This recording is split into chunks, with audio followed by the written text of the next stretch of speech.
Please do subscribe to our Nehra Classes YouTube channel and also turn on the bell notifications to receive the updates of our videos directly in your device.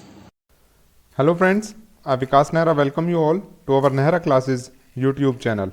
In today's tutorial, we will learn how can we create primary, extended or the logical partitions in Linux. But before proceeding further, let me give you the idea about the primary and the extended partitions. Suppose we have a disk here where we have not created any partitions. So this is the unpartitioned disk. Here we can create only up to 4 primary partitions on this disk. Actually, primary partitions are those partitions which we can use to install the operating system as well as to keep our data. Primary partitions are generally used, but there is a limitation that we can only create up to 4 primary partitions on any disk because the MBR can handle only up to 4 primary partitions. If we need to create more than 4 partitions on any disk, then we go with the logical partitions and we create logical partitions on the extended partition. Let us suppose we want to create 5 partitions on any disk. So here we have created 2 primary partitions and we have created another extended partition which is the third partition, and inside this extended partition we have created 3 more partitions that are called as the logical partitions. Logical partitions can only be created on the extended partition. Extended partition is a type of the primary partition which can hold or which can support the other partitions in it, which are called as the logical partitions.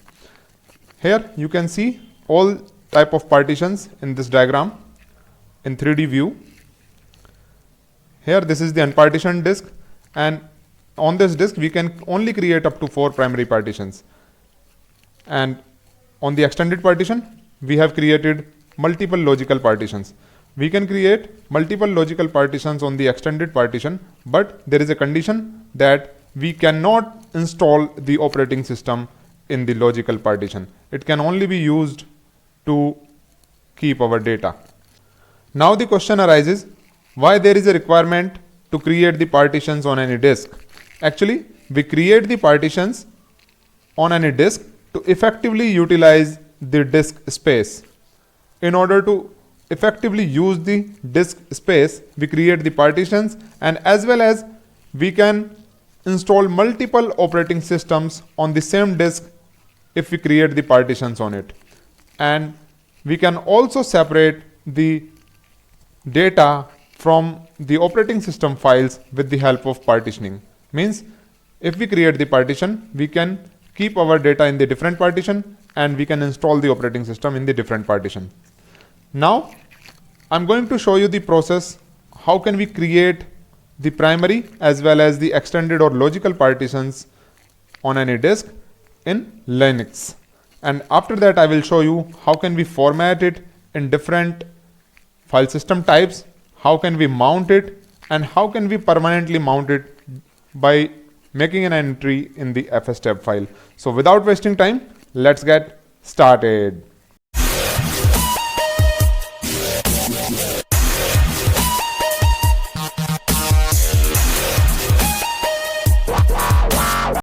For today's tutorial, I'm going to use this machine that is running on RHL 8.2, and on this machine I'm going to add a disk where I will create the partitions. So let me quickly go to the VMware settings of this machine, and here I will add a disk.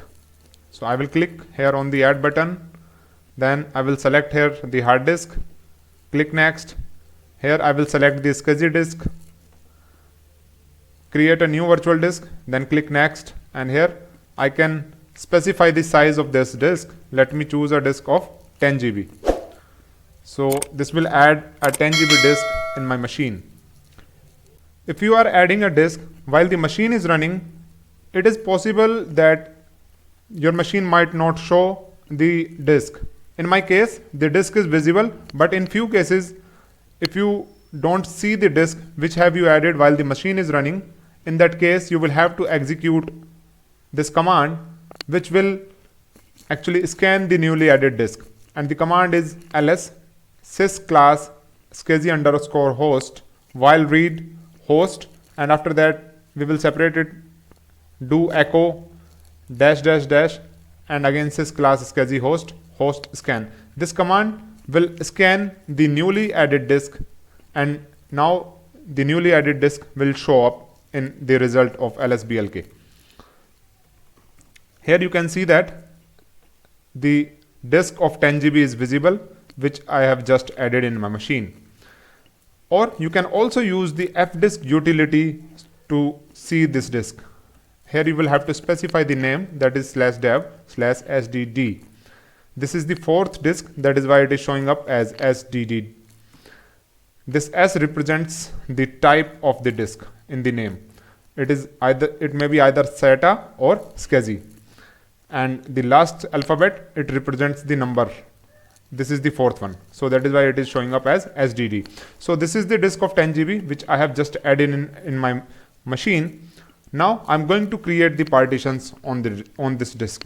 First I will create the primary partition, and after that I will create the logical partitions. To create the partitions, we will again use the fdisk command, fdisk/dev/sdd, press enter. Then we can create the partition by pressing the N, or if you don't have any idea, you can press M for help here. Here I'm going to create a partition, so I will press N here and press enter. Then it will prompt me whether I want to create the primary partition or the extended. Here you can see that 0 primary partitions are available, all 4 partitions are free, means we can create only up to 4 primary partitions on this disk. I'm going to create the primary partition, so I will press P here and press enter. Then I can define the partition number. Let me give the partition number as 1, press enter. Then it will prompt me for the first sector. Let me go with the default one, that is 2048. Then I can specify the size. Let me specify the size as 2 GB. I want to create a partition of 2 GB here. And if I want to change it, I can change the type as well by running the T, and after that I can mention the code. If you don't know the codes, you can press L, capital L for the help. Here let me create it as Linux or Linux LVM. So 8E is the code of Linux LVM. Then I can save the changes. To save the changes, I can press W here. Now the partition table has been altered, so we will have to execute the part probe command so that the kernel can read these changes which we have made on the disk. Now if you will run the lsblk command, you will find a partition of 2 GB on this disk. Or you can also see these details by fdisk command, fdisk-l and the disk dev sdd, and it shows the details. This is the partition which we have created of 2 GB on this disk. We have created one primary partition of 2 GB on this disk. Let's create few more partitions and check how many primary partitions we can create on this disk.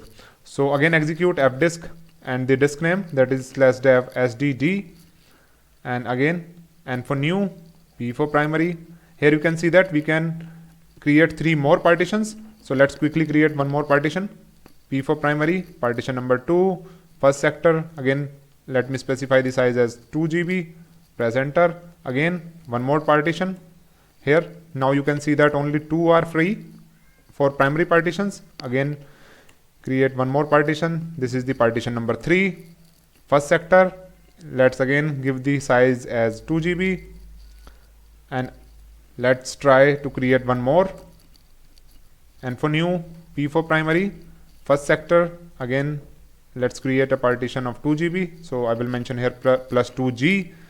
And let's now try to create more partitions, more primary partitions. So again press N, and this time it will show you an error. To create more partitions, first replace a primary partition with an extended partition. Means we cannot create more primary partitions on this disk because only up to 4 primary partitions are allowed, and we have already created those 4 primary partitions. Let me save the changes and run the partprop command and show you the partition table. Run the fdisk utility fdisk-l/dev and sdd. Here we can see that all 4 primary partitions are available. Means we have used our quota of creating the primary partitions. If we want to create the extended partition, we will have to remove any of these primary partitions. To delete the partition, we will again use the fdisk utility fdisk/dev/sdd, and we will have to mention D here to delete the partition. Press enter. Now we will have to specify the partition number which we want to delete. Let's delete the partition number 4. So now the primary partition number 4 has been deleted. Now we can create the extended partition so that it can support the other logical partitions in it.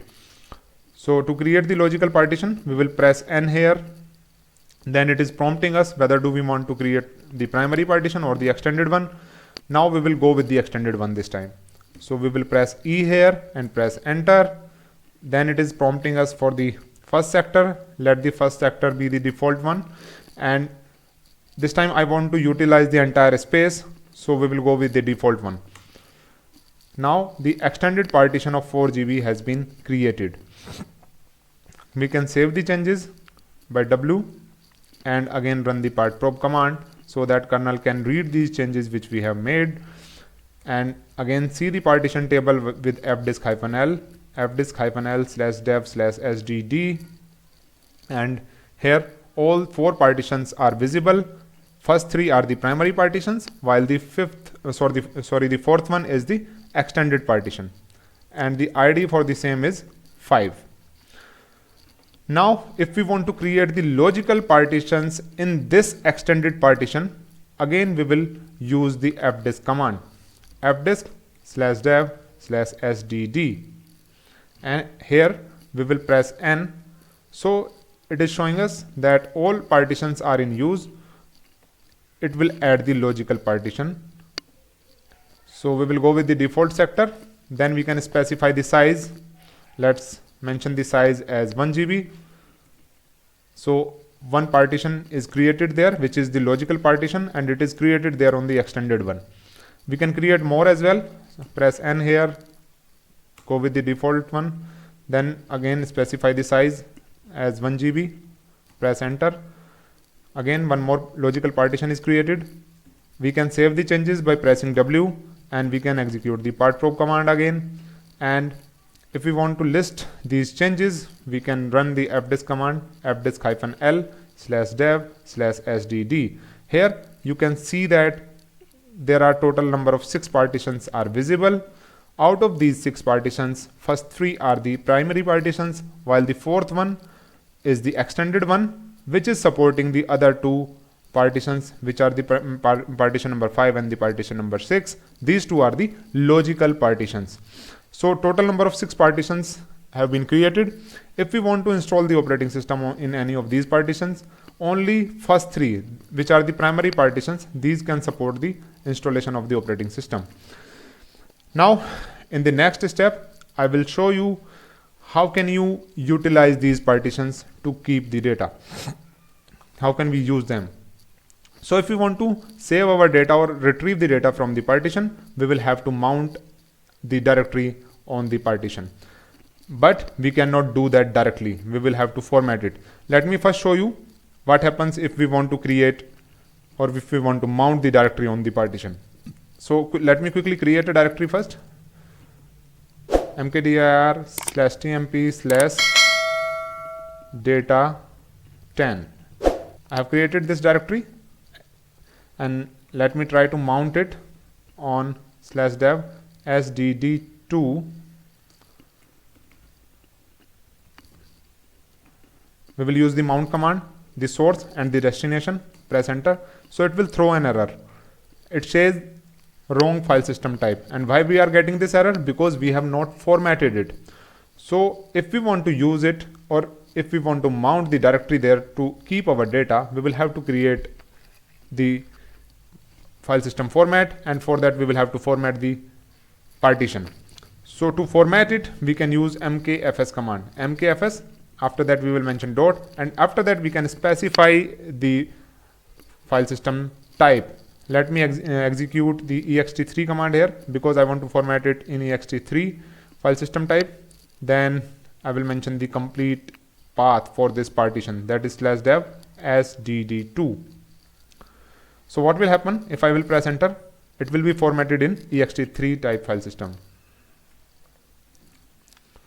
And a UUID has been generated against the same because the system identifies the file system on the basis of the UUID.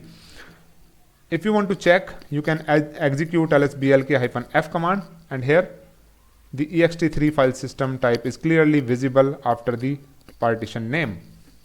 Or you can also execute the blkid command, blkid /dev/sdd2, and it will show you everything including UUID as well as the partition type or the file system type. Now we can mount it, so we can directly execute the mount command. Mount the partition name and the directory name which we want to mount over it, press enter, and we can verify the details of the mount points by df-h command. Here it is clearly visible. Now we can create the data there in this directory. Let's go to this location, tmp data 10, and here we can create multiple files. Let me create 100 files in one go. These are the files. Now we have created the data, but this mounting is not permanent. If our machine will reboot, it will not withstand this mounting. It will be gone. So we will have to remount it. To avoid that type of scenario, we will have to make an entry in the fstep file for the same. So let's open the etc fstep file in vi editor, and here we will define the source and the destination, that is /dev sdd2. This is the file system or the partition, and after that we will specify the location of the directory which we will mount over it, that is tmp data 10, and after that we will specify the file system type, that is ext3. Then we will mention here defaults 00 and save it. Now we will verify it, so we can use the umount command to unmount it. umount tmp data 10. It is unmounted. It is not visible now. It is not visible now here. Now in the next step, we will execute the mount-a command, and now it should get automatically mounted because it checks the fstep entries and mount the file systems. And here we will again verify it by df-h command, and it is mounted. Now it can withstand the rebooting. It will be permanently mounted on our machine. Now let me show you how can we quickly format the logical partitions. So let me first show you the logical partitions one more time. fdisk-l/dev/sdd, and here sdd5 and sdd6, these two are the logical partitions which we have created on the extended one. Now let me quickly format it in ext4 or xfs file system. Let me first format it in ext4 file system. So I'm going to format the sdd5 in ext4 file system type, mkfs.ext4, and the complete path of the partition. It is formatted, and let me format the sdd6, that is the sixth partition, that in xfs file system type. So here I will use mkfs.xfs command. It is also formatted. Now we can see the details by lsblk-f command. Here sdd5, that is the sixth partition or the logical partition, it is formatted in ext4 file system type, and the last one, it is formatted as xfs. Here we can see the details of the UUIDs also. These are the UUIDs which have been generated when we formatted them. And now we can mount the directory on these partitions. So let me quickly create a directory there on tmp with the name as data20, and I'm going to mount it on the partition number 6, that is sdd6, and after that I will mention the path of this directory, that is /tmp/data20. It is mounted. verify the details with df-h command, and here you can see this, it is mounted, and we can now use this partition to store the data. We can create the data there, we can retrieve the data. So mounting is required in order to access the partition. Now if we want to use any of these partitions as the swap space, so for that we will have to format it as swap space. To do that, we will execute mkswap command, but before that let me show you the partitions. Here I want to use this partition 3, that is sdd3, as the swap space. So to create the swap space, we will execute mkswap command, mkswap, and the partition name, that is sdd3. Press enter. So it is formatted as swap space. The UUID is also generated there, and now we will have to turn on this swap space. So we will execute here swap on command, swap on, and the name, that is /dev sdd3. Or if we want to turn on all the swaps, we can execute swap on -a also. Now if you will run lsblk, you will find that it is being used as swap space. Swap is clearly mentioned here. Or we can also see the details by lsblk-f, and here swap is clearly mentioned against this partition. So guys, in this way we can easily create the partitions on any disk. We can create the primary partitions, also we can create the extended partitions as well as the logical partitions inside extended partitions. And if we want to use these partitions, we will have to format them in the suitable file system type. After that we can mount the directories to store the data there or to retrieve the data. And if we want to make this permanent, we will have to make an entry in the fstep file for the same. And we can also use the partitions as swap space. So I have already shown you the complete process. And if you want to use the concept of LVM so that you can further reduce and extend them, so you can watch my videos. I have already uploaded the videos on LVM. So guys, that's it for today's video. Thank you so much. If you like it, then do share it with your friends and colleagues. And if you are new on my channel, then please subscribe us and turn on the bell notification to receive the updates of our videos. Thank you so much. See you in the next time. Till then, bye bye. Jai Hind. Vande Mataram.